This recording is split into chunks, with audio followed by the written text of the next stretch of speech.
In this lesson, we're going to be talking about web application testing. Specifically, what is web application testing?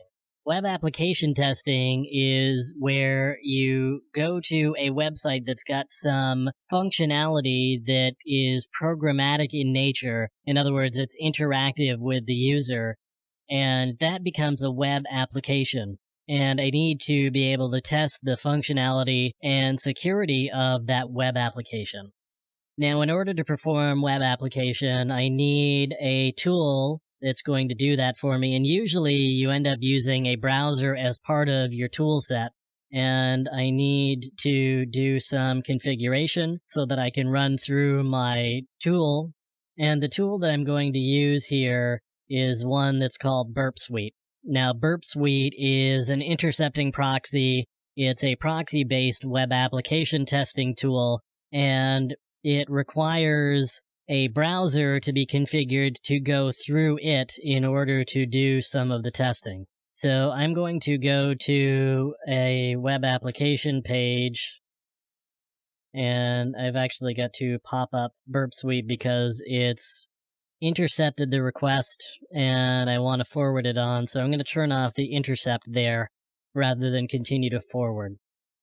So there's a website that I've got, and it's part of the Victim project, which is an OWASP project, and it's got a lot of different vulnerable web applications, and there are several common security problems here. So I'm going to use this as the foundation to talk about web application testing. So what I would do in order to do web application testing is, in this case, I'm going to go back to Burp Suite, and then I'm going to go back to my target. And here's what I've got for a target. And you can see some related links there. I actually want to spider this and get a list of all of the pages that are on this particular website. So web application testing is pretty comprehensive. You've got to find all of the functionality for the application before you can start testing. And part of that finding the functionality has to do with getting a list of all of the pages that are involved. So the quickest way to do that, rather than manually clicking through all of the links, is to just use a spider. So that's what I've done here. I've used a spider, and I've got a list of all of the pages from this particular web application, and you can see I've got them all right here. Now, in order to do web application testing, I've got to do the spider. Once I've done the spider, I can actually do a scan of this particular web application, and I'm going to kick off a scan, and then I can go over here to the scanner tab, and you can see that it's found a number of results already. I've got a couple of cross-site scripting, and we'll talk a little bit later about what cross-site scripting is.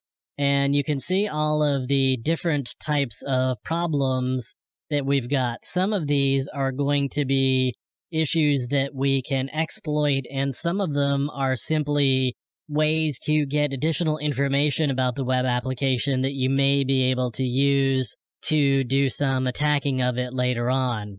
But in general, this is what web application testing is. There's a lot of manual work that's involved. Even though I've done a scan here, I'm going to have to do a lot of manual effort later on, either to verify the results from this scanner, because scanners aren't always 100% accurate. We need to make sure that what they have found is legitimate. And there's a lot of individual pages that I want to test in more detail than maybe this scan is going through. So web application testing is really about finding all of the functionality that's involved in a dynamic website that has some programmatic access, which makes it a web application. And I need to find that functionality, and then I can go ahead and do some testing in order to find problems like cross-site scripting, cross-site request forgery, SQL injection, and those sorts of things. So that's web application testing. In subsequent lessons, we'll get into more specific types of web application testing and how you would go about doing those.